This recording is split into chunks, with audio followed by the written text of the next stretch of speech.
Good afternoon, everyone. You're all here nice and early today. I heard we said something about 11:30, so maybe that's why. Usually we have to give everybody time to quiet down and start eating, but thanks so much for being here. I'm Lori Matson. I'm President and CEO of the Tri-City Regional Chamber. We appreciate you joining us for our annual State of the Cities Luncheon. This is the first time that we've been able to host this event in person since 2019. And so we're really excited to see all of you. Thank you, yes. It's been a long couple years. Soon we'll hear from our elected officials representing Kennewick, Pasco, Richland, and West Richland, delivering updates regarding their city's strategic priorities and development projects. So I'm going to turn things over to our board chair, Andy Sterling. He's going to take us, I didn't say she, he is going to take us through the rest of our program. That wasn't a good move on my part. Please help me welcome Andy. Oh, here we go. So I haven't got to see you guys in a little while, and I've decided today I'm not going to start with a smart remark because I don't seem to get a lot of laughs. But I may have a surprise or two along the way. Or maybe not. I guess we'll find out. So I am going to get started here. I'm looking over at our mayor, Blanche Barajas. Really excited to introduce you here today. As you're going to find with all of our city officials, their bios are unbelievably impressive. So this day is one of my favorites. I know that most of you show up as it's one of your favorites as well. So let's get going. Mayor Barajas was elected to serve this Pasco City Council in January 2018, was elected Mayor Pro Tem in 2020, and Mayor in January 2022. She's the first Latina elected to council and the first Latina mayor in Pasco history. Blanche moved to Pasco in 2005. She has two sons, one in the U.S. Army Reserves. Both are currently attending WSU Pullman. There it is. Thank you. She enjoys spending time with them and taking road trips. Blanche holds a bachelor's degree in business administration and an associate in applied science and criminal justice. She currently works for not-for-profit managed care organization and has extensive background in public service. Blanche proudly serves in several communities representing Pasco and several youth awareness coalitions. She is currently the vice chair for Safe Kids Coalition, and she continues to volunteer in other areas of the community. Please help me welcome Pasco Mayor Blanche Barajas.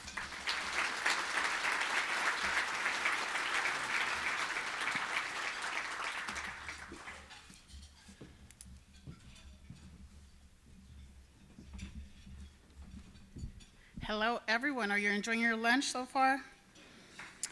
Thank you, Baker Boyer. All right, let me just get my slides open here.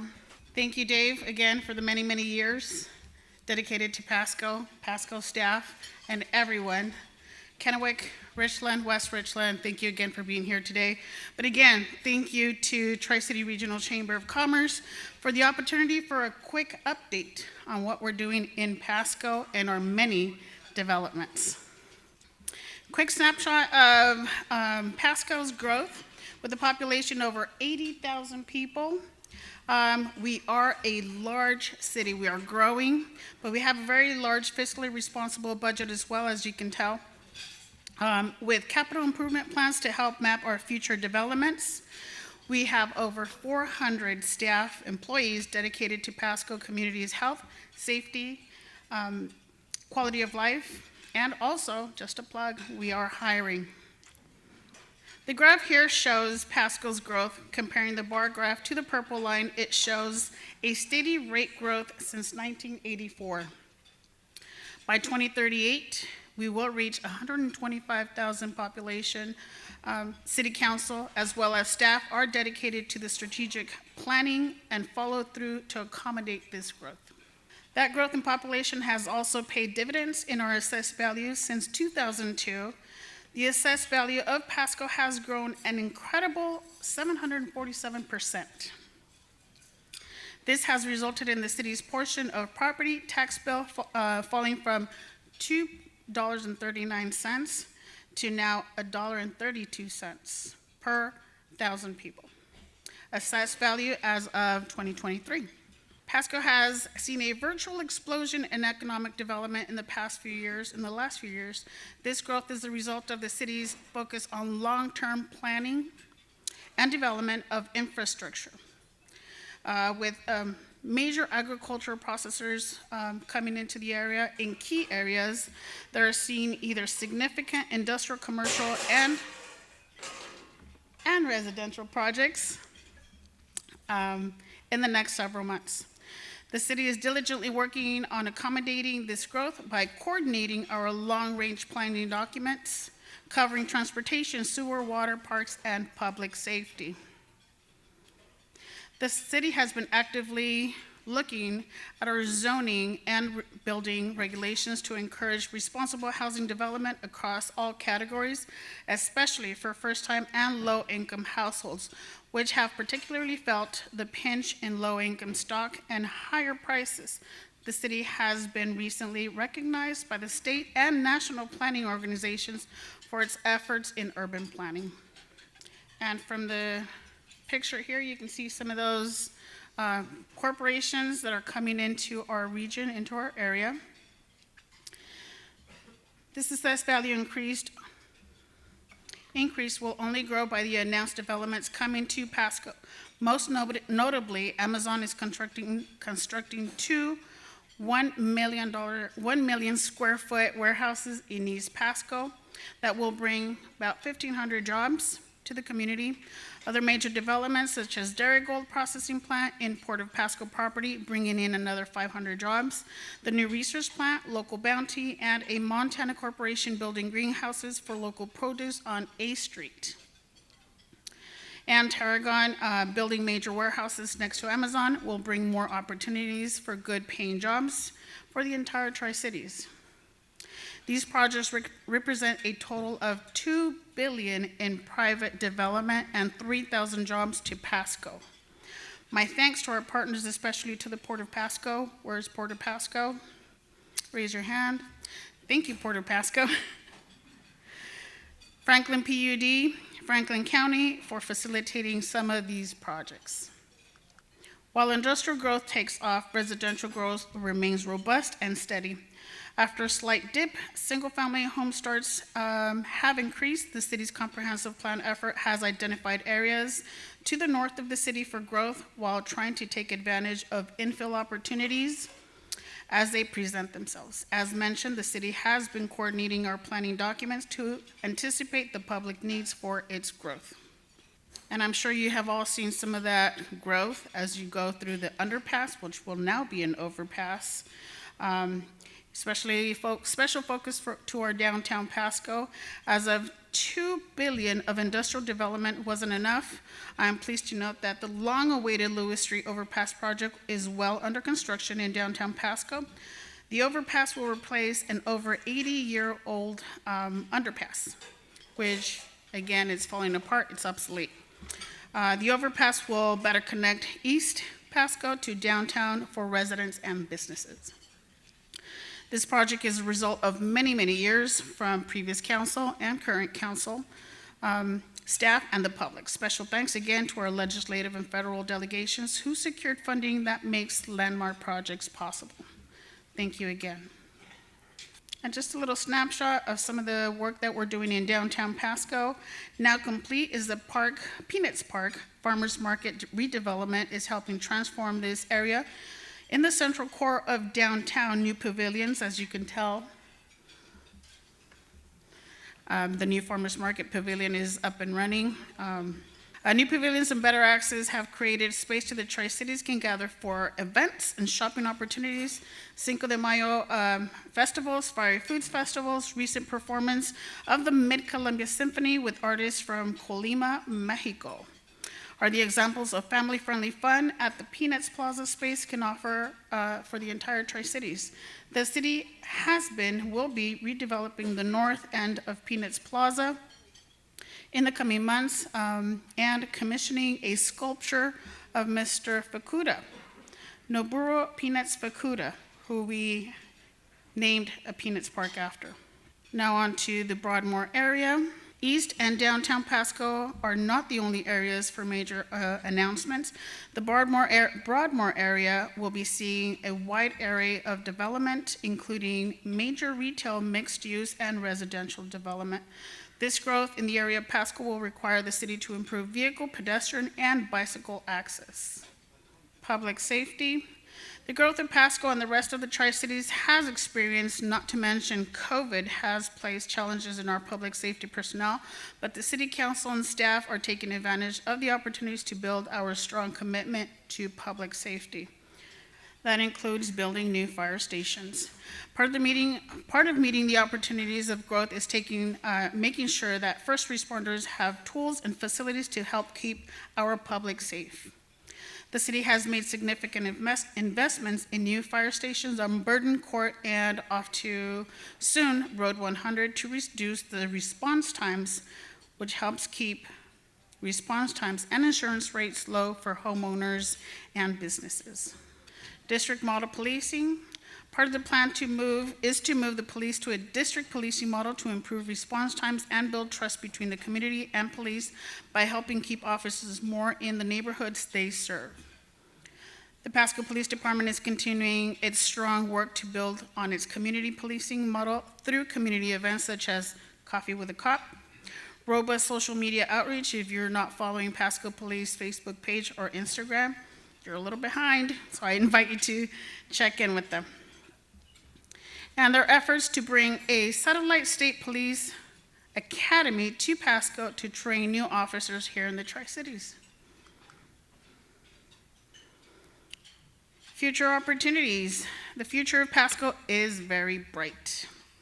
With nearly limitless possibilities, we on council will be focused on the opportunities to improve city infrastructure, supporting efforts of the Pasco Public Facilities District to build an aquatic facility. I heard some of you were already prepared with your swimming trunks. More to come on that very soon. The city will be looking for additional space for other community venues, continuing efforts to improve housing affordability, working with our agency partners to tackle the challenges of homelessness and behavioral health service gaps, while at the same time keeping focus on the long-term vision for Pasco. And again, Dave, thank you very much. I'm trying to deliver a good message today. I cannot mimic what you do. I will never be able to fill your shoes. But again, after 42 years of municipal service, including the last 8 in Pasco, finally, Dave, thank you. We're all heartbroken for your retirement, but we're happy for you to finally retire after 42 years. Thank you again, everyone. If there's any questions, I will include our contact information. And again, thank you to the Tri-City Regional Chamber of Commerce.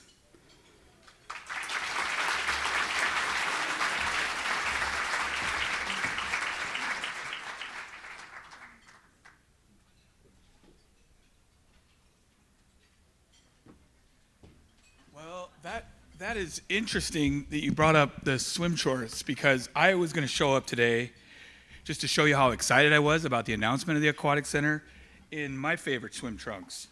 So I actually brought them along. So how fortuitous. Perfect. So thank you so much for those updates. Our next presenter, boy, if you've driven anywhere in the Tri-Cities, you cannot miss this perfectly dressed individual. It actually, I feel like I have to step up my suit game every time I'm driving anywhere in the Tri-Cities, anywhere in the Tri-Cities. So well done, Michael. Michael was elected to Richland City Council in November 2017 and was selected mayor earlier this year. Michael and his wife moved to Richland in 1992 after both graduating college from New Mexico State University. Go Aggies, yeah, I like it. Their children were born in Richland and are graduates of Richland High and WSU. Yeah, nice, okay, we're getting there. Michael is a veteran of the United States Marine Corps and is now currently serving as an active member of the United States Coast Guard Auxiliary. Michael's community service has included serving as commissioner for the Richland Parks and Recreation, board member for Blue Mountain Council Boy Scouts of America, charity organizer, and fundraiser for Safe Harbor, my friend's place. Big fan. And much, much more. Michael and his wife have owned and operated a successful financial company in the Tri-Cities for almost 3 decades. Michael is currently a Washington Realtor faculty member and member instructor teaching code of ethics, finance, business management, and advanced business management to professional associations throughout Washington State. Please help me welcome Mayor Michael Alvarez.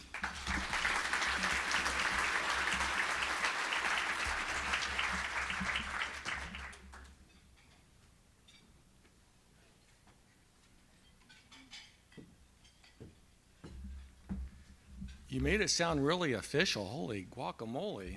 I'll give you this. Thank you, Holly. So once again, thank you for that introduction. As mentioned, my name is Michael Alvarez, Mayor of the City of Richland. Thank you to the Tri-City Regional Chamber of Commerce. Lori, you and your staff do an excellent, outstanding job here in Tri-Cities.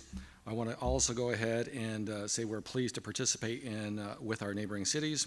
I appreciate the relationship and collaboration I have with each mayor and value their partnerships. And we all have them sitting at the table here. I have a lot of information in a short period of time, so a lot of this I'm going to go ahead and read.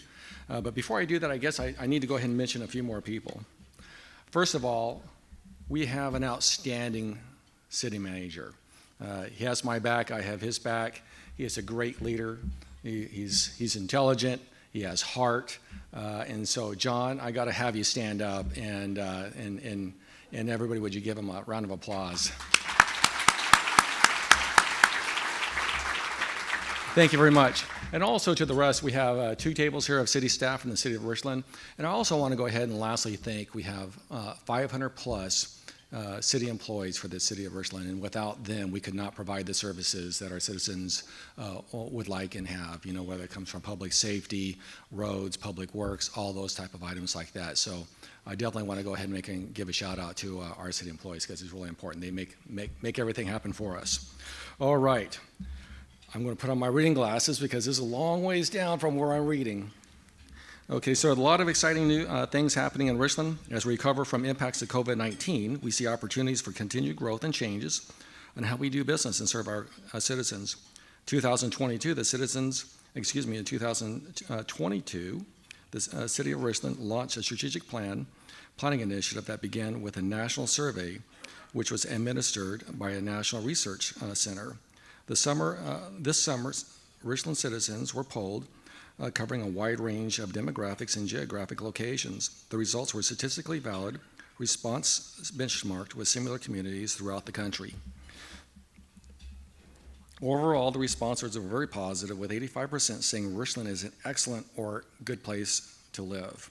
Other categories deemed excellent or good were safety in your neighborhood, 93%, quality of city parks, 85%, quality of library services, 91%. Richland as a place to raise children, 88%, and by golly, we just want to keep that percentage to keep on going up. I think that's an awesome response for the citizens of Richland. Employment opportunities, 73%, excellent or good, higher than other benchmarked municipalities. Stakeholder groups will be convening this fall to provide additional input on this effort. Overall, this year-long strategic planning process is intended to establish a strategic vision and priorities for future years. We anticipate completing this effort in 2023. Regarding our current and future projects and initiatives, I'll update you today and guide you through our 6 core focus areas. These updates will focus on recently completed projects and priorities in the upcoming 2023 budget. We're promoting financial stability and operational effectiveness with a continual implementation of the Advanced Metering Infrastructure, or AMI project. The project will finalize the implementation of an automatic metering system for our electric and water utilities. The project will include integration of the customer information system used by utility billing services, a meter data management system, and a new customer porthole. The AMI system will improve utility operations and provide customers with usage data to make decisions on energy conservation and use. This project is underway with several meters having already been upgraded citywide. It will be completed and fully implemented in 2023. And I know my wife is here, and she just told me the other day that, hey, by golly, we just got ours. So we're definitely seeing improvements here on that aspect as well. And that's really going to help on the day-to-day, on a monthly basis, our citizens go ahead and see when the highest peak of usage is and when the lowest peak of usage is to go ahead and conserve energy as well. So I think it's a great thing. And they'll be able to go ahead and look at their usage, look at their billing all online as well through with an app. All right, successfully managing and maintaining our city infrastructure and facilities is top priority. Construction on the Center Parkway North Extension connecting Taptail Drive with Gage Boulevard has begun. The project partners have gathered a few weeks ago to commemorate this long-awaited project. When completed, the project will include a 3-lane roadway with bike lanes, curb, gutter, and sidewalks. Both sides of the street, a signalized at-grade crossing at the Port of Benton Rail. The completed project will improve connectivity in retail services in Richland and entire Tri-Cities. And before you go back on that one real quick, I'm going to go ahead and give one of my fellow mayors a hard time here since they came late, and I'm going in their place. As you can go ahead and see, you know Bill, I was going to go ahead and do it. We get along.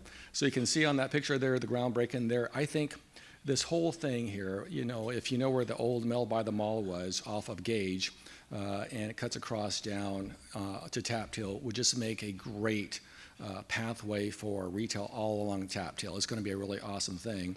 And the next thing there you see is there's a mayor to my right, and there's a county commissioner to my left.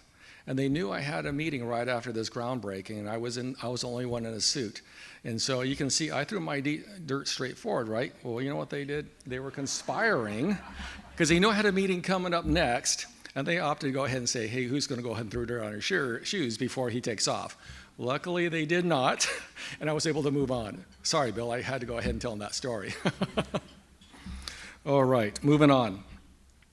The intersection improvements on South George and Washington Way were planned in 2023. This project will add lanes to several approaches at the intersection of George Washington Way with Columbia Point Drive and Adams Street. These lanes will improve safety, capacity, and mobility along with high-volume portion of George Washington Way, since this is the most congested and most highly traveled local street in the Tri-Cities. And because it connects to the downtown and waterfront development areas, this project will be a major strategic contribution to the success of the city's future. Increased economic vitality is the third focus area. We will continue to speak about opportunities for new businesses in Richland and find ways to support existing businesses. The city has seen significant residential and commercial growth in the last several years. We expect that growth to continue. Developing plans to deal with an increasing residential population and business investment is critical to ensure that operational and infrastructure needs are met. This slide provides a historical snapshot of the number of building permits used for single-family homes, multifamily dwellings, and commercial buildings. While our commercial permits are down year to date, we are proud to have weathered the COVID with more businesses opening than closing. Once again, with more businesses opening than closing. We can also attribute the slight decrease in permits to higher interest rates, staffing challenges for businesses, and supply chain shortages. Last year, we saw a significant increase in single-family dwellings, and we have seen a shift in 2022 to an increased demand for multifamily housing. The city has seen a lot of growth and further potential development in the Horn Rapids area, continuing to invest in the roads and infrastructure necessary to develop. This property allows new businesses to expand. We are starting a project in the business center to create approximately 20 new 1-acre properties for industrial and commercial businesses which should finish in spring of 2023. In the next budget and capital project style, we are also working on connectivity within the industrial park and roadways to loop track and interior roads to create connectivity from the business center at Kingsgate and ultimately to residential properties. We're working on the Horn Rapids master plan to update that, and that will begin within the month and extend through mid-2023. The focus of North Horn Rapids industrial area is a large, heavy industrial site that focuses on clean energy, battery and grid storage, industrial manufacturing, and agricultural manufacturing. With the Inflation Reduction Act, making funds and subsidies for clean tech companies are more available. Interest in these industries have risen to new levels and have generated more inquiries of our area as we position ourselves to a clean energy hub for the state. We are all well positioned with WSU, PNNL, science and technology collaborations, highly educated workforce, and quality of life components lending to a nation in attracting clean technologies to Richland and the entire Tri-Cities. The Economy Inn at the intersection of Jadwin and George Washington Way was originally built in 1960. In June of 2022, the city of Richland purchased the Economy Inn Hotel, which had fallen in disrepair and has seen increased crime. This project includes environmental remediation, demolition, and building and beautification of the site.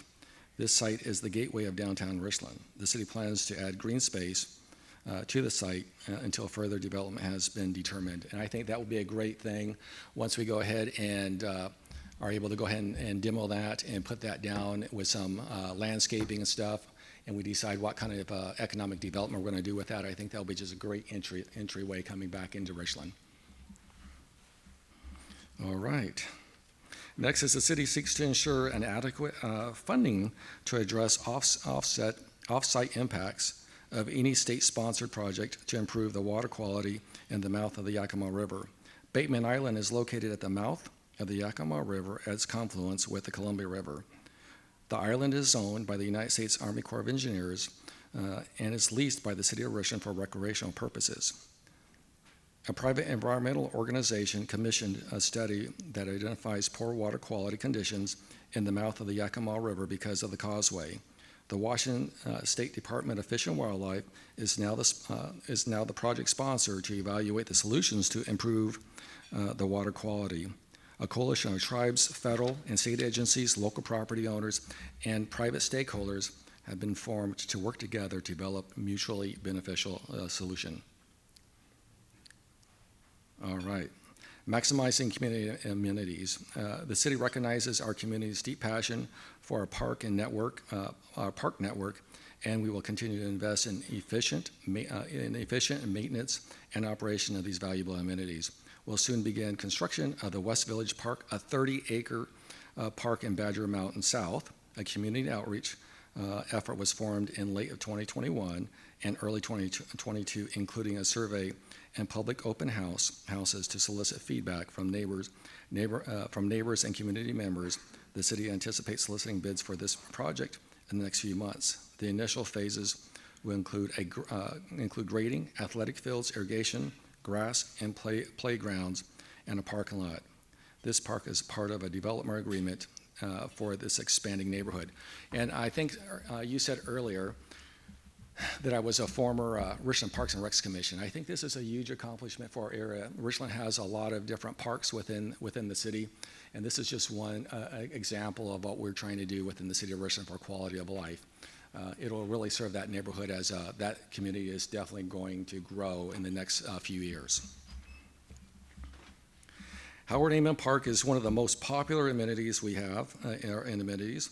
This includes a playground called Sturgeon Cove. In 2023, the playground is scheduled for a complete replacement as it is nearing its end of life and needs replacement. The city will work with a playground vendor for this project. The new playground will provide an updated, safe, and fun space for a variety of age groups. The city of Richland expects to begin design and construction of a new Fire Station 76 in Badger Mountain South. This area continues to show rapid growth. This facility will include space for community use and will be located in the future 30-acre West Park mentioned earlier. Adjacent 50 acres of Richland School District property With an expansion, we are planning to add up to 12 fire and emergency personnel in the coming year. This is a great thing. We've actually built 2 new fire stations up in North Richland right now and hired more firefighters and EMTs to go ahead and man those. I think it's been a huge thing for City Council to go ahead and reduce response times in the City of Richland, and we're doing that. And this is just another way of what we're doing in Badger Mountain South as that portion grows, is to go ahead and have community use within that fire station, as well as reducing response times for quality of life as well, for things such as cardiac arrest. All right. Richland Fire, let's see. I lost my space here. Richland Fire and Emergency Services also celebrate an unveiling of the first AED save station in our community, located at Howard Amon Park off of Lee Boulevard. This AED is accessible to the public 24/7. Anyone in the vicinity can use it in the event of a cardiac arrest emergency. The unit is temperature controlled, sounds alarm when opened, provides clear instructions for proper use, and is equipped with a GPS monitoring device.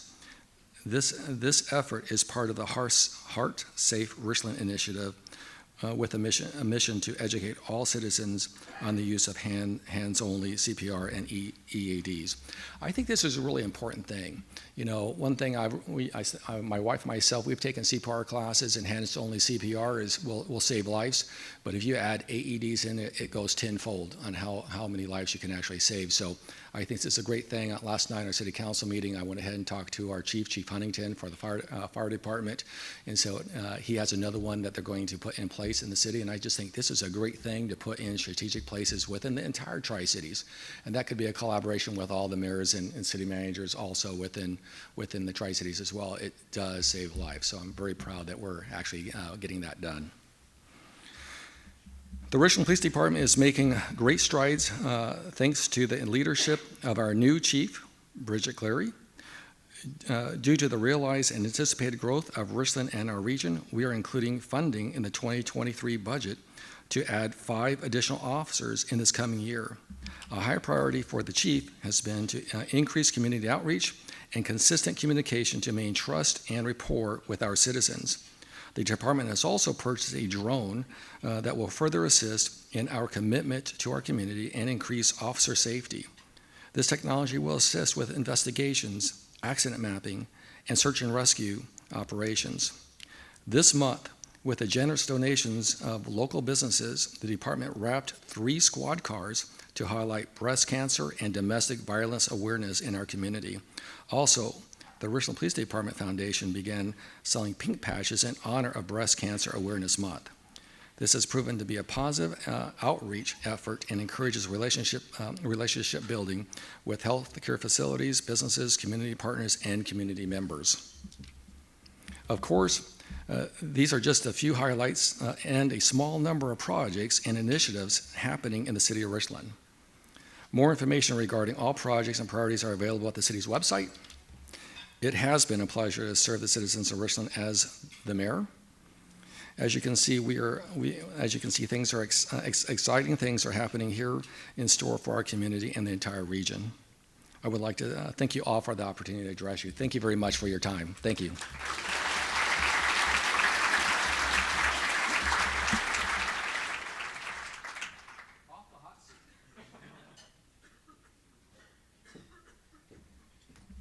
Okay, thank you, Mayor Alvarez. So I hope you're sitting down. Okay, yeah, tough crowd, I get it. This next bio is one of the more impressive bios I've read, whether it was up here or really anywhere in my career. So I apologize if I don't look up and engage you. I just want to make sure I get this right. So the next mayor to speak will be Mayor Pro Tem Ted, I already screwed it up and I was looking at it, Fred. Fred Brink from the city of West Richland. Fred is currently in his 2nd term on West Richland City Council. He also serves on the board of directors for the Association of Washington Cities, Washington State's Emergency Management Council, the Benton County Law and Justice Council, and several other local committees. A graduate of the U.S. Naval Academy, Fred served in the U.S. Navy as a surface warfare officer for 6 years prior to becoming a special agent of the Federal Bureau of Investigation. In 2009, Fred retired from the FBI after completing a field command assignment as a special agent in charge of the FBI for the state of Mississippi. He and his family then moved to West Richland when he accepted the position of Counterintelligence Program Manager for PNNL, where he served 10 years, retiring in 2019. Fred's career decorations and awards include the Navy Expeditionary Medal, the FBI Investigative Excellence Medal. You really tested me here, Fred. U.S. Attorney's Award for Distinguished Service to Law Enforcement, the Department of Energy Distinguished Service Award, and numerous other commendations. He and his wife, Monica, have 2 adult sons who currently serve on active military duty, one in the U.S. Army and the second in the U.S. Navy. Please help me welcome West Richland Mayor Pro Tem Fred Brink.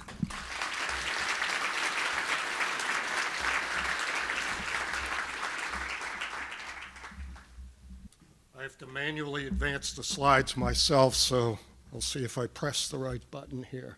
Well, good afternoon, everyone. Thank you, Andy, for that very kind introduction. I have had the privilege of serving on the City Council for several years, along with 6 other of my colleagues, and it has been an extremely rewarding experience. We have a lot going on in the City of West Richland. Over the past year, the City of West Richland has enjoyed a steady population growth combined with moderate commercial growth. We currently have about 17,400 residents. A couple things that opened up recently include the Firehouse Subs and Sun Market shown on the top portion of this photo near our Keene Road City Complex, and also the Red Mountain Event Center, which was revitalized in the last 2 years. Held several major events in the past couple years, including the Fall Classic, Apple Cup Race, a Benton REA annual meeting, a monster truck rally, and a 2-day 4th of July celebration. We're also welcoming in the city a number of other businesses. The 3 Rivers Urgent Care Facility is under construction next to the Gisa Credit Union, which will also feature a Papa Murphy pizza shop, one of my favorites, and animal grooming shop next door. Hapo Credit Union is in the design phase and will start construction soon, next to the Sun Market and Firehouse Subs on Keene Road.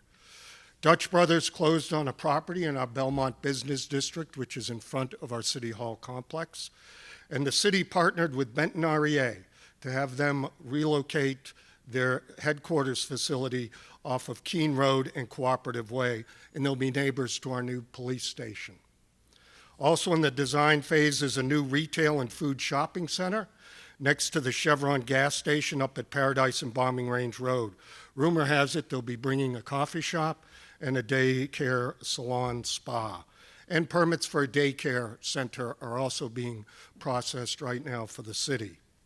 So as you can see, the city's commercial growth continues, and we forecast over the next several years we're going to have a new West Richland High School, pending, of course, citizen bond approval.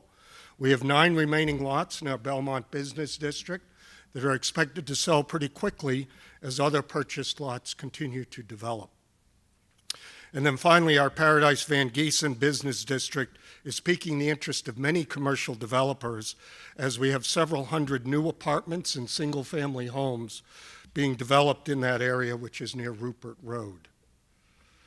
So the City of West Richland, like many jurisdictions, has seen a jump in housing over the past years. However, because of rising interest rates, supply chain issues that others have spoken of, we've seen a drop this year in single-family housing, but I'm happy to report that multifamily housing is on the rise. And I personally consider that very important for our community, that we offer diverse housing choices in these economic challenges that we face now.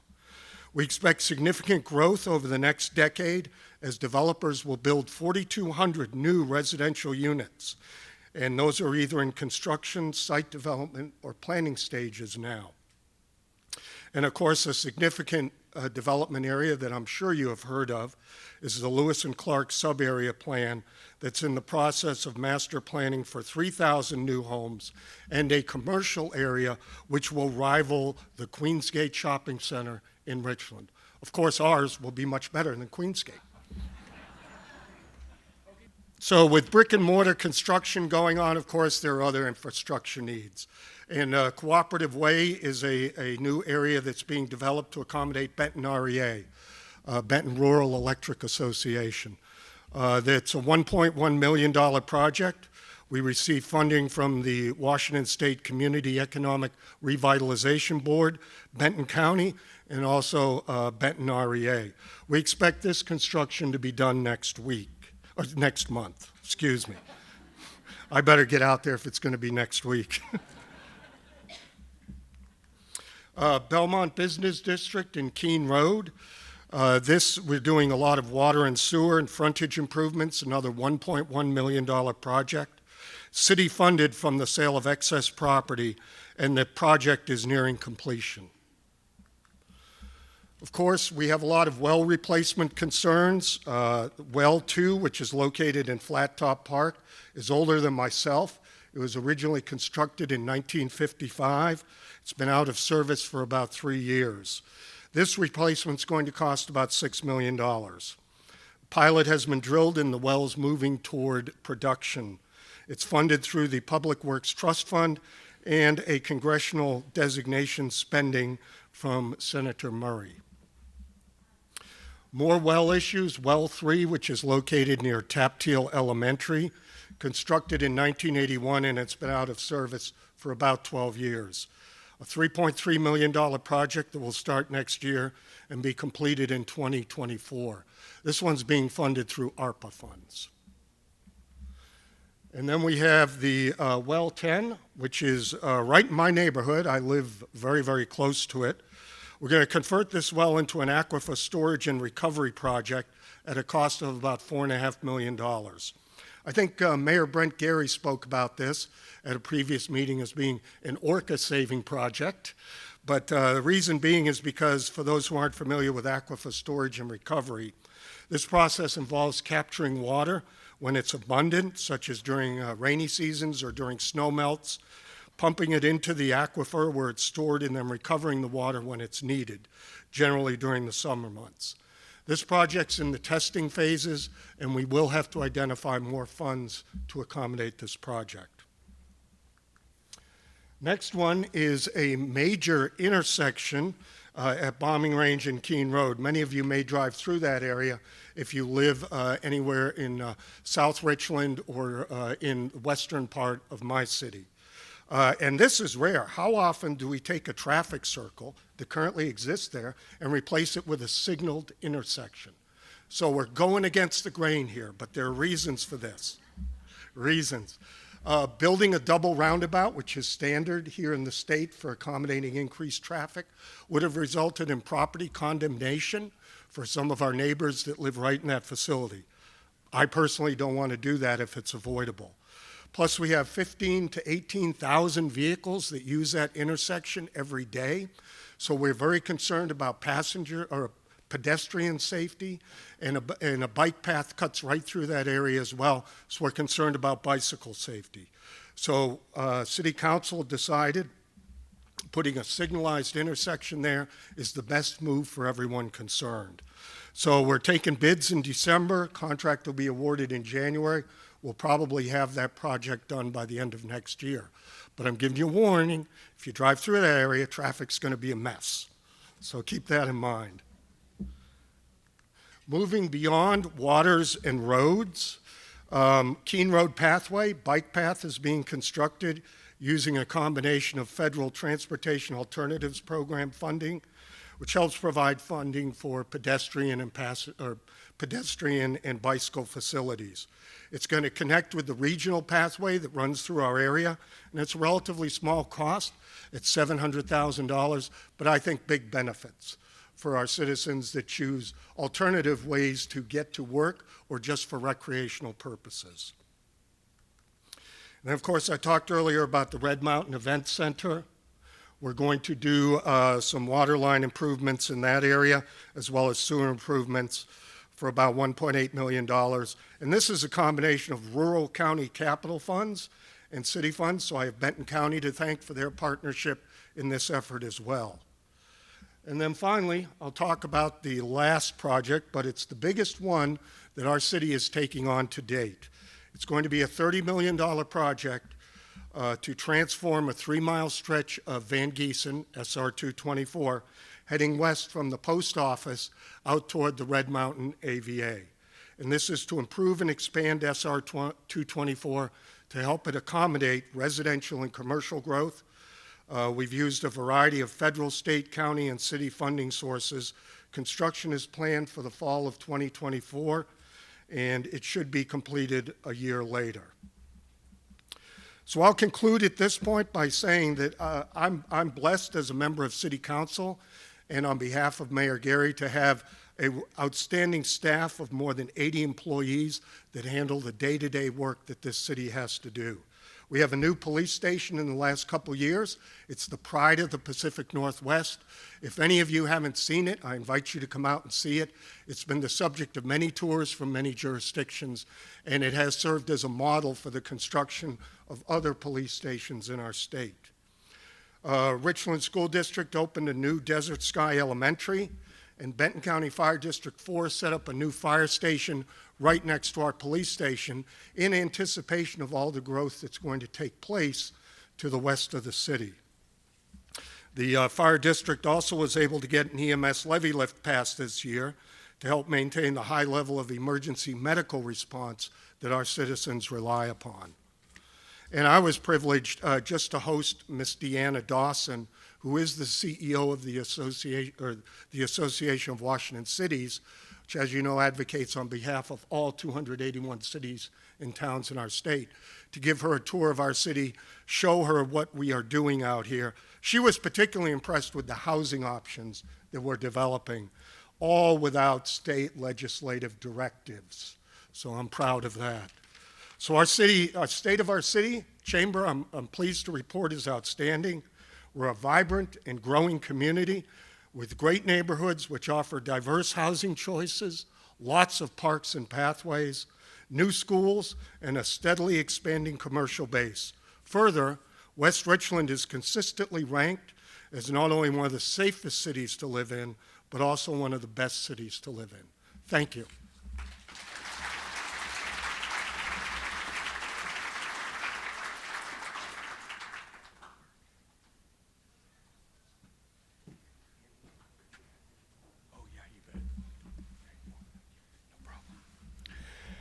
Okay, last but certainly not least, really excited to introduce our next speaker, as I happen to be a resident in his city, so I'm especially curious as to what he has to say.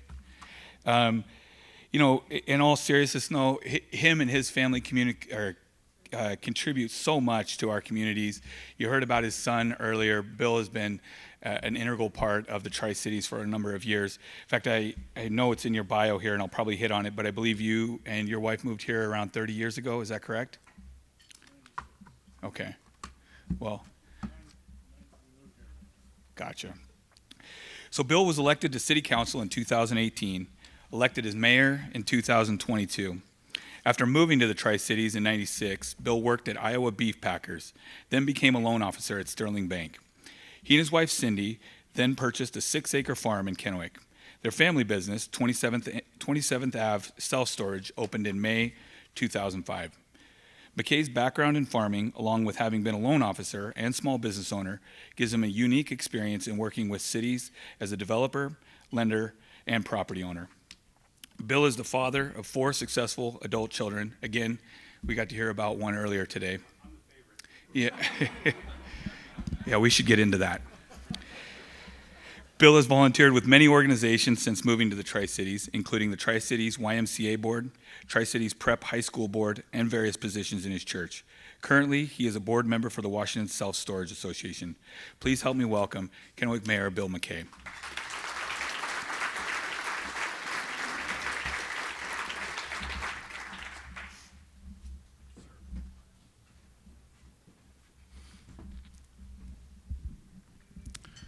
So, Mike, they saved the best for last.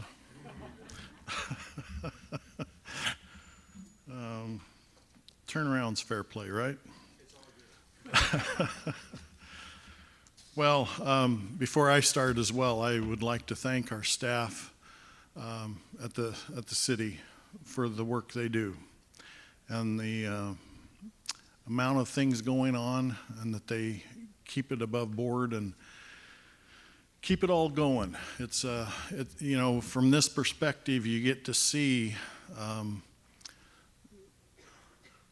the amount of different things going at the same time, the amount of wheels are turning at the same time, and it takes a fair amount of work to get that all in sync. So thank you to the Chamber for continuing to provide this opportunity to share a glimpse of what is happening in each of our cities. While we can all face challenges, the state of our cities has continued to demonstrate that we are a fast-growing, vibrant, and resilient community. Even despite the recent challenges of coming out of the restrictions of the pandemic, we have not missed a beat, and I am extremely pleased that the city of Kennewick has been able to continue to provide a high level of service to its citizens. Whenever we speak to our scope of services, we underscore the City Council has established 5 priority areas. These priority areas provide the backbone to achieving the City Council's goals, as well as provide for a sustainable operating and capital budget for over 300 services to provide, services that impact the quality of our daily lives. Our 5 priority areas: community safety, responsible government, infrastructure and growth, quality of life, and economic development. Our council objectives are achieved through board programs in community safety, police services, emergency medical services, fire services, safe drinking water, code enforcement, and building safety remain on our top priorities. Some highlights: we continue the commitments made to our community in fighting criminal gang and drug activity with public safety sales tax Benton County voters approved in 2014. This funding has supported additional police officers, additional support positions, implementation of a cadet program, and additional mid-shift patrol unit. To address the rise in criminal activity, the Association of Washington Cities is lobbying for legislative reforms, specifically in response to mitigating the impacts of the Blake decision and how possession of controlled substances is handled by the criminal justice service system. AWC's priority also include addressing vehicle pursuits for public safety and supporting law enforcement's ability to conduct pursuits using a reasonable suspicion standard. Additionally, police legislative reform continues to be a top priority of City Council. We also continue to work with the Benton County and other partner jurisdictions on a unified strategy to implement our regional program commitments for the safety of our community. Our businesses and residents have identified safe drinking water as their #1 priority. Significant system infrastructure improvements and maintenance projects to safely supply our existing and growing population are funded. Construction of the fire station #3 across from the Three Rivers Convention Center was recently completed. This station replaces the over 40-year-old station located just next to the Benton County Justice Center. The construction is currently underway for our new station #1 on 10th Avenue. We work hard to ensure that the new fire stations are located in strategically advantageous locations in areas with high call volumes and near major response routes. The past year, the Kennewick Fire Department developed a strategic plan to provide a roadmap over the next 5 years to ensure services meet the expectations of our growing community. A top focus for Kennewick is placed in increasing creative and flexible approaches to program outcomes and additionally leveraging community partnerships for the most efficient and effective delivery of services. Over the past 4 years, Kennewick has experienced a nearly 7% growth in population. By the year 2040, we're expected to have an increase of 36% to 117,000 residents. Our adherence to the our budgeting by priorities model has allowed us to continue to align our resources towards the highest needs in these 5 priority areas and provide sustainability for our present population and future. The objective of this priority area is to maintain existing infrastructure and build new infrastructure to support economic development and expansion. Some highlights of our projects in design or currently underway are Gauge and Steptoe intersection project, repair and improve aging water and sewer infrastructure, streets and parks partial fleet replacement, police and fire fleet replacement program, design and plan water transmission mains to support existing and future growth, which includes our future industrial area across I-82. Our citizens and council have identified good roads as another top priority.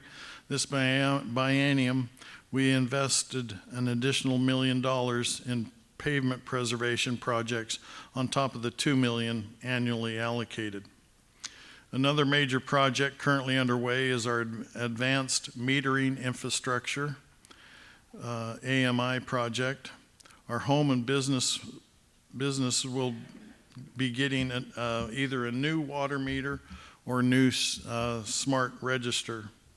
AMI uses a low-powered communication device that transmits hourly water usage information over a secure network.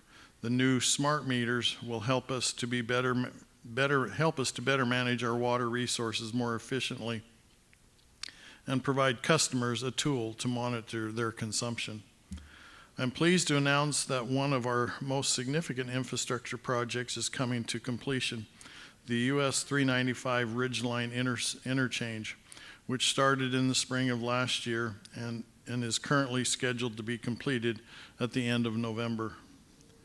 Traffic is scheduled to be moved back into the main US 395 route this week. Hallelujah, praise the Lord. Pass the ammunition. Anyway, the detour pass will be removed on off ramps will be, let me start all over, I messed that up. The detour bypass will then be removed. On and off ramps will be constructed and an additional northbound 395 lane will be constructed. The Zintel Ridgeline roundabout will be constructed and the US 395 Hildebrand intersection expansion and new traffic signal work will all take place. The interchange will probably significantly enhance connectivity of our growing Southridge area and provide more opportunities for economic development. Approximately $17 million of this project is funded through the state and federal transportation grants. It is nice to have these dollars coming back to our local community.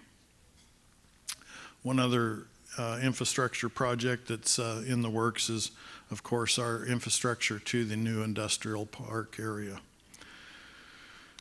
Our focus on quality of life is to maintain our parks, provide for diverse entertainment options, and offer recreation programs for a well-planned community. We continue to work with the U.S. Army Corps of Engineers in partnership with our neighboring jurisdictions, community share stakeholders, and federal legislators on conveyance of Columbia Park.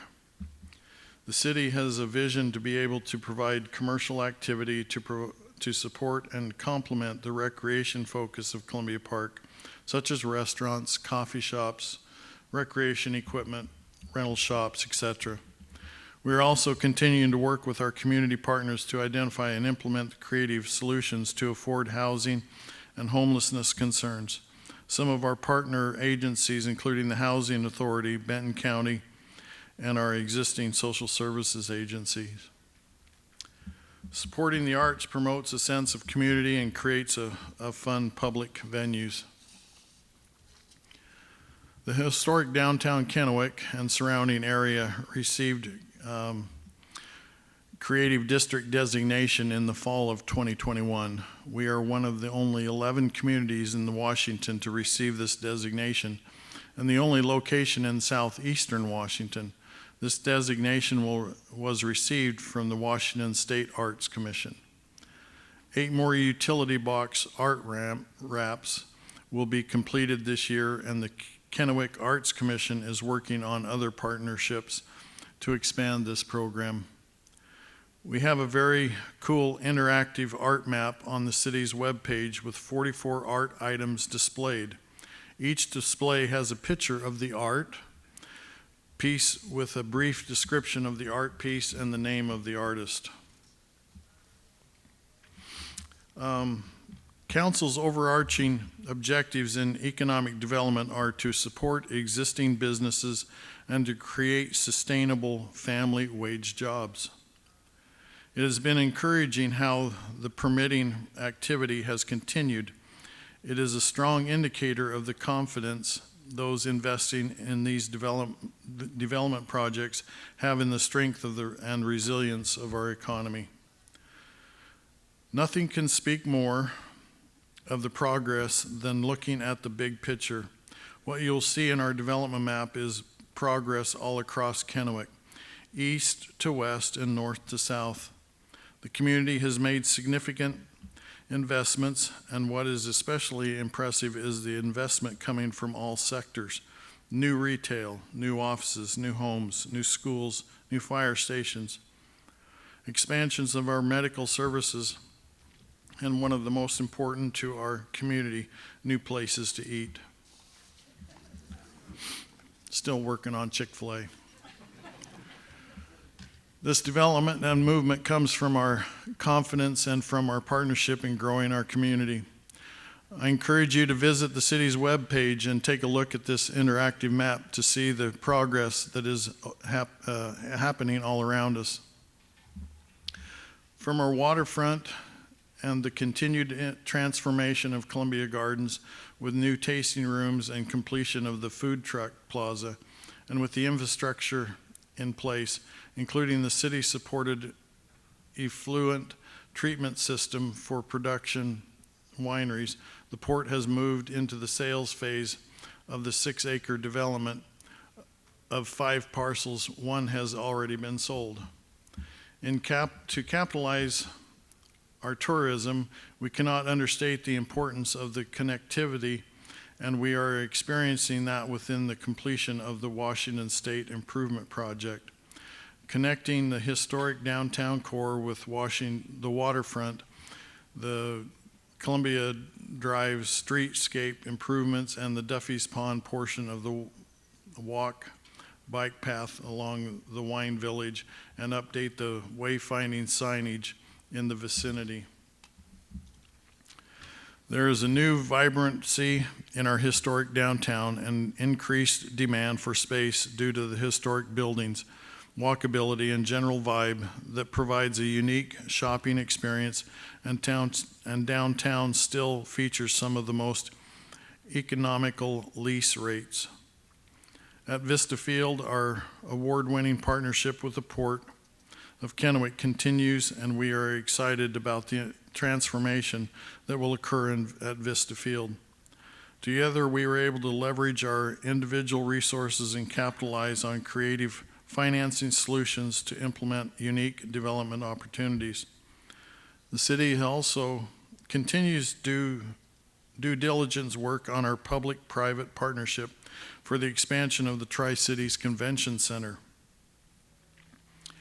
This expansion will include a new convention hotel, future retail space, residential towers, and exciting new public spaces that align with the community's transformational vision for Vista Field.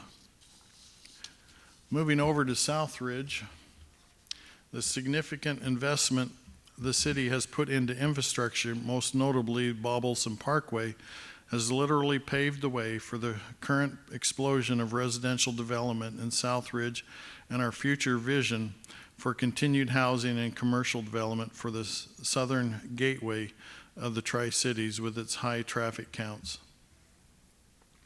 Our industrial expansion area, formerly known as the urban growth area south of I-82, is getting noticed since its annexation.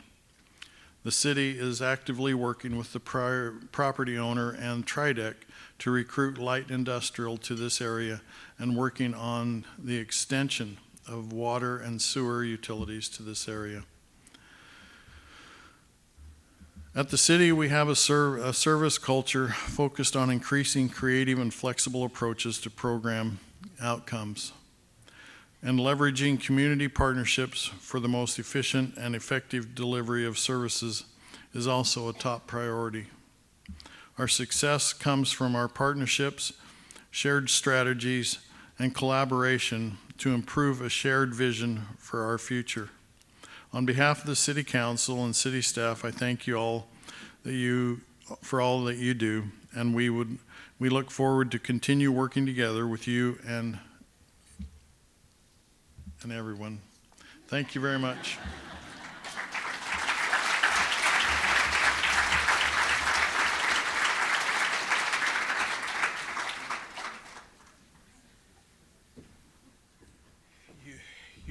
You brought up the construction on 395, but I mean, you could barely even notice. Barely notice, Bill. So thank you to all of our elected officials that presented today. We really appreciate you guys. I'd like to give you guys a round of applause before we even get moving on.